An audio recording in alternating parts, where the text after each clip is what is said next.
2020년 취업을 목표로 하는 여러분께서는 지금 어떤 준비를 하고 계십니까? 토익 점수 만들기, 오픽 등급 올리기, 자격증 취득에 몰두하고 계십니까? 물론 기업에서 요구하는 일정 수준의 성적을 만드는 것도 중요하겠죠. 하지만 취업을 해본 사람이라면 그보다 중요한 것이 있다는 것을 잘 알 겁니다. 내년 취업 시즌이 오기 전 여러분이 지금 당장 해야 할 일 저와 함께 한번 알아보시죠. 이 소위 말하는 스펙이라는 것을 웬만큼 쌓았다고 자만할 때쯤 이를 비웃기라도 하듯이 우리를 당황시키는 때가 반드시 옵니다. 바로 자소서 작성의 시간입니다. 지금껏 우리가 살아온 일대기를 정리해본 경험이 없었던 대부분의 지원자는 좌절하기 딱 좋은 타이밍이죠. 그래서 제안합니다. 지금 당장 해야 할 첫 번째, 바로 경험 정리입니다. 지금 제가 드리는 질문에 마땅한 경험이 떠오르지 않는다면 여러분은 준비되지 않은 지원자임에 틀림없습니다. 첫째, 당신이 지원하고자 하는 산업군에 관심을 갖게 된 결정적 계기는 무엇이고 해당 산업군에 지원서를 내밀기 위해 어떠한 노력을 기울였습니까? 둘째, 특히 지원하고 싶은 직무에 필요한 역량은 무엇이라고 생각하며 본인이 그러한 역량을 갖추었다는 걸 경험을 바탕으로 증명해보세요. 셋째로, 살아오면서 겪은 많은 일 중에 가장 힘들었던 사건 또는 위기의 순간은 무엇이었으며 이를 어떻게 극복하셨나요? 넷째, 지금 당장 당신께서 지원하신 직무의 일을 맡겼을 때 잘 해낼 수 있는 이유가 무엇인지 가장 직접적인 경험을 이야기해보세요. 위 네 가지 질문에 막힘없이 답할 수 있다면 과감히 이 영상을 스킵해도 좋습니다. 단 구독과 좋아요는 누른 채로 말이죠. 이 여러분께서 위 질문에 답을 하지 못하는 이유가 너무 갑작스러워서 그랬다면 지금이라도 경험을 미리 정리해둘 필요가 있습니다. 왜냐하면 이제 다가올 겨울방학 시즌은 여러분이 부족한 경험을 채워야 할 소중한 시간이 되어야만 하기 때문입니다. 자, 그래서 제안합니다. 지금 당장 해야 할 바로 두 번째, 여러분이 지원하고자 하는 회사와 조금의 연결고리라도 있는 산업군, 신기술, 하다못해 회사에서 투자하고 있는 스타트업이 참가하는 박람회, 세미나, 전시회, 컨퍼런스 등에 찾아가 보십시오. 제조회사라면 매장에 들러서 신제품 견적 상담이라도 받으세요. 거기에는 여러분이 생각하는 것보다 많은 정보들이 있고 해당 분야에 몰두해본 담당자가 있을 겁니다. 무엇보다 참가했다는 사실 자체만으로도 여러분의 비어보이는 경험 한 구석을 채워 넣을 수 있을 거예요. 그러니까 묻지도 따지지도 말고 여러분 찾아가십시오. 지금 당장 해야 할 세 번째, 바로 SNS 채널을 열고 여러분이 관심 있어 하는 분야에 대해 어떠한 정보라도 좋으니까 기록하시라는 겁니다.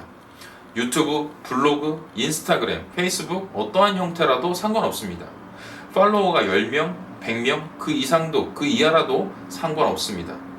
기록을 남기는 행위만으로도 여러분이 어떤 분야에 얼마나 꾸준한 관심을 가져왔다는 걸 공개적으로 인정받기에 아주 좋은 수단이 되어줄 것이기 때문이죠. 너무 공들일 필요도 없이 짤막한 몇 줄의 글, 본인의 생각을 남들과 그냥 공유한다는 생각으로 꾸준하게만 남겨보십시오. 중요한 건 꾸준함입니다.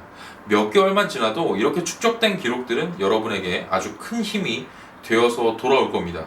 지속적인 관심의 증거가 될 수도 있고 관심 분야가 같은 사람들을 모아본 소중한 경험 등 어떠한 형태로든지 말이죠. 자, 지금 당장 해야 할 네 번째, 바로 2019년도 기준으로 여러분이 지원했던 앞으로 지원할 만한 기업들을 다시 찾아보고 나열하고 반드시 최소 지원 기준이라는 것을 간추려 보십시오.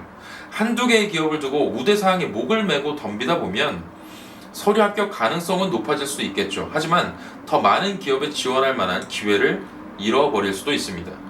목적 없이 토익 점수 자체에 집착하거나 말하기 최고 등급에 달성한다 이런 목표만을 두고 시간을 낭비하지 마십시오.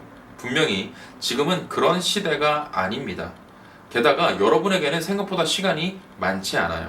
그러니까 최저 기준 이상을 충족하고 있는지를 먼저 점검하고 멈춰야 할 시기를 명확히 해보는 겁니다. 자, 지금 당장 해야 할 다섯 번째, 바로 회사마다 기준은 조금 다를 수 있겠지만 여러 기업에 동시 지원하는 대다수의 지원자라면 인적성 검사, 직무적성 검사 준비를 위해서 최소 한 달 반에서 두 달 정도의 시간을 비워두셔야 됩니다. 막상 자소서 쓰다 보면 한 개 기업에 3, 4일은 좋게 듭니다. 즉 본격적인 시즌이 시작되면 따로 인적성 준비할 여유가 없다는 뜻이죠. 지금 당장 해야 할 여섯 번째, 눈과 귀를 열어두셔야 합니다. 얻을 수 있는 정보의 루트를 최대한으로 열어두세요. 오픈 채팅방, 카페, 스터디, 유튜브 정보는 정말 많습니다. 활용 가능한 모든 채널을 통해서 일단 정보를 수집하세요. 단 여러분 침묵질하지 마십시오. 침묵질이 위험한 이유는 시간을 뺏겨서가 아니에요. 침묵지라는 곳에서 얻는 정보가 세상의 전부라는 착각에 빠지기 쉽기 때문입니다. 명심하십시오. 가감 없이 정보를 모으되 최종 판단은 누가 하는 겁니까? 여러분 스스로가 하는 겁니다. 자, 지금 당장 해야 할 7번째, 바로 여러분의 가까운 지인, 학교 선배, 부모님이 취업과 관련해서 조언하는 가이드라인. 이를테면 이 정도 괜찮지 않니? 거기 너무 빡세지 않니? 지금이라도 눈을 낮춰보는 거 좋지 않니? 이런 따위의 말들에 설득당하지 마십시오. 먼저 가본 사람의 조언이 여러분의 앞길을 정하도록 순종하지 말고 묵묵히 여러분이 해야 할 일들에만 집중하세요. 그때까지 주저앉지도 말고 끝까지 도전해보는 겁니다. 누군가 인생을 조종하는 것을 가만히 보지 마세요. 누구보다 여러분의 능력을 잘 알고 있는 것은 바로 여러분 자신이기 때문입니다. 자, 이상 7가지 얼마 남지 않은 2019년과 2020년 초순까지 여러분께서 해야 할 일들에 대해서 공유해봤습니다. 어떤 것도 절대적으로 많은 시간을 빼앗아가는 것이 없어요. 그러니까 지금 당장, 오늘 당장부터 실천해 보시길 바랍니다. 아무것도 하지 않으면 아무 일도 일어나지 않습니다. 여러분 힘내십시오. 마지막으로 해야 할 걸 빼먹었네요.